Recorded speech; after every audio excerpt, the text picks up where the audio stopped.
What's up, everybody? D-Man back. Welcome to a brand new video, and today we're going to be doing another 31 Days of Halloween video. Please, we can kill it. I'm not gonna hurt you. I'm just gonna bash your brains. I will hunt you down wherever you're hiding, and I will eliminate you. I am justice. Death has come to your little town, Sheriff. You can either ignore it or you can help me to stop it.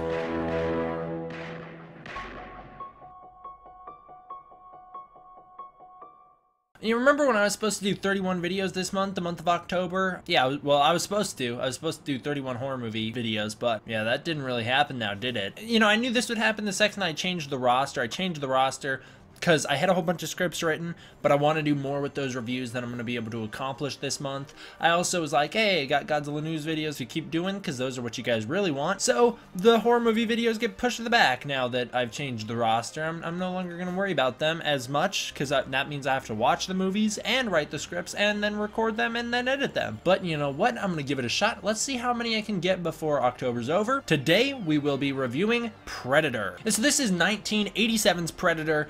I'll bring you through the plot a little bit. There will be spoilers, but you know, the movie came out in the 80s, so really if you haven't seen it, you probably either know about it, you know how it ends, you know what's going on. There's nothing like crazy in the ending. It's not like a plot twist or anything. You're aware of the movie or you have no interest in it. One of the two. You've probably seen it if you're watching this video, I'd assume. The movie starts out with a spaceship ejecting a pod down onto Earth that lands in Central America. We then meet our military man, Dutch, played by none other than Arnold Schwarzenegger, who meets up with his old friend Dylan, who's played by Carl Weathers, and then they have a little debriefing for their mission. This is like the most epic scene in movie history when the two of them come face to face, and you get that badass mid-air arm wrestling. If you watch that scene and you don't just hell yeah, right when that happens, you're an idiot. No, so this movie's got a great like Vietnam feel, and this really kicks in once they kick off onto their mission. Once they get on the helicopters and they're headed into Central America, it's got a great Vietnam-y feel, and we get to know our characters as they fly into the jungle to rescue some hostages. When they're in the jungle searching for hostages, they immediately come across a crashed helicopter before blowing up a military base. They just call it a guerrilla base. It's a pretty cool fight scene. Arnold gets some great one-liners in there. Actually, everyone in this scene gets some good one-liners for the most part. Yeah. Stick around. Knock, knock. You're bleeding, man. I ain't got time to bleed. Then once the battle's over, Arnie gets pretty mad at Dylan here because he realizes that they weren't let in for an extract mission or whatever they were gonna do originally. They were let in to essentially wipe out a communist party growing into Central America. Then they pick up this girl Anna who's tied up and like carried around as a prisoner until towards the middle of the movie. Meanwhile, while all this is happening, the Predator's watching them and he immediately picks out Arnie. He's like, yeah, this guy's badass. So now he's gonna hunt them. Now he's gonna hunt them down, and that's what pretty much the rest of the movie is. It's pretty much them trying to get to their extract point, and along the way, the Predator just starts picking off the crew one by one. And the majority of the kills in this movie are the Predator in his camo, just kind of shooting the men with his laser blaster or grabbing them and stabbing them off screen or whatever. It's not very awesome for the most part. There's a couple great kills in here. For the most part in Predator, they're pretty resigned. It's not a lot of really crazy kills like we get in the sequels. It's mostly because this is an introduction to the character. I'm not sure if they meant to have a sequel to this movie, but I'm glad they did, because the Predator in this movie doesn't get to show off all his cool abilities like he has in the sequels. We get introduced to one of our first Predator tropes here when a character named Mac prison shanks this boar that jumps out at him. There's like a prison shank scene in most Predator movies. There's a couple things that happen in almost all 4 Predator movies. After he shanks this boar, it's followed up by the gang trapping the Predator, because they set up like booby traps. They trap the Predator and then he's gonna kill them because he's the Predator. So he gets out. This is where the best kills in the movies happen. So if you're like, I really got to see that Predator movie, it sounds cool, I guess skip this part. I don't know, it's an old movie, you should have seen it by now. Mac and Dylan, they're both killed, and Dylan's kill is definitively the best kill in the movie. It's awesome. He gets his arm shot off, his arm shot off by the laser cannon while he's shooting at the Predator, and it's like still shooting when it hits the ground. It's pretty cool. So Billy heads out to fight the Predator one-on-one. He dies off screen. Predator attacks again, dwindling down the crew to just Arnie and Anna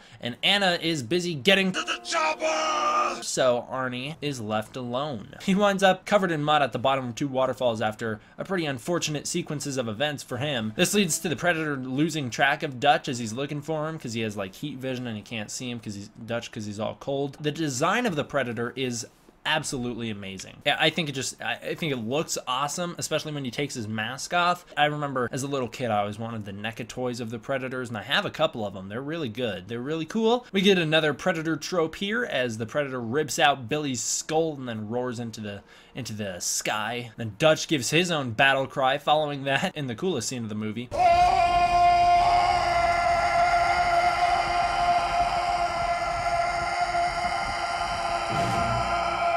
This starts off the final fight. Yet another Predator trope comes up here as Dutch compliments the Predator for his skincare methods and how pretty his face is. You're one ugly motherfucker.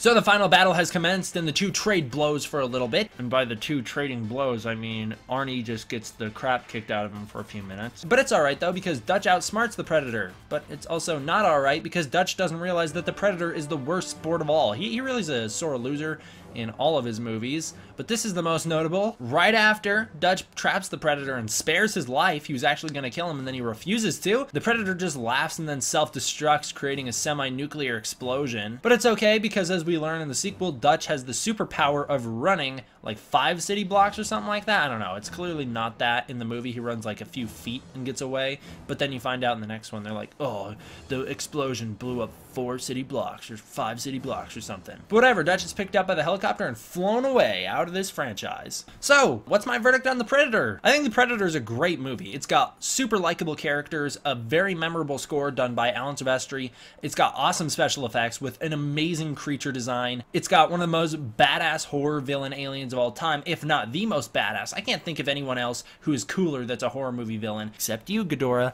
I still love you. This is a solid horror-ish movie, and I think it definitely deserves a watch. That's one thing that I find weird about this movie is that a lot of people don't consider Predator a horror movie. They consider it an action movie or a sci-fi movie, and it definitely has elements of both, but I think The Predator manages to be an action horror sci-fi movie. It fits all genres. It can cross, right? I've always considered Predator to be a horror movie, and I've always considered the Predator to be a horror movie character. So that's why I'm reviewing this movie in Halloween in this season. Also, I'm reviewing it because a brand new Predator movie came out, and I'm going to review all the Predators this year. I think Predator is an awesome movie. In terms of horror movies, I give this one a 9 out of 10. I'd recommend going and checking it out. And if you want to hear me talk even more about this movie, you are in luck, because I have a 4-hour podcast on my brother's channel, Extremely Low Budget Films, called the Extremely Low Budget Podcast, in which we review each Predator movie in the franchise. We spend an hour on each movie. It's a pretty fun time. Go and listen to it. I'm sorry the audio in that video is pretty low. There was some glitches when we rendered it, so it's not the cleanest listen when you listen to it, but it's some quality content. I'd go check it out. I'd appreciate if you would too. So thank you guys all for watching. I hope you enjoyed. I will see you guys next time for Predator 2. Till then,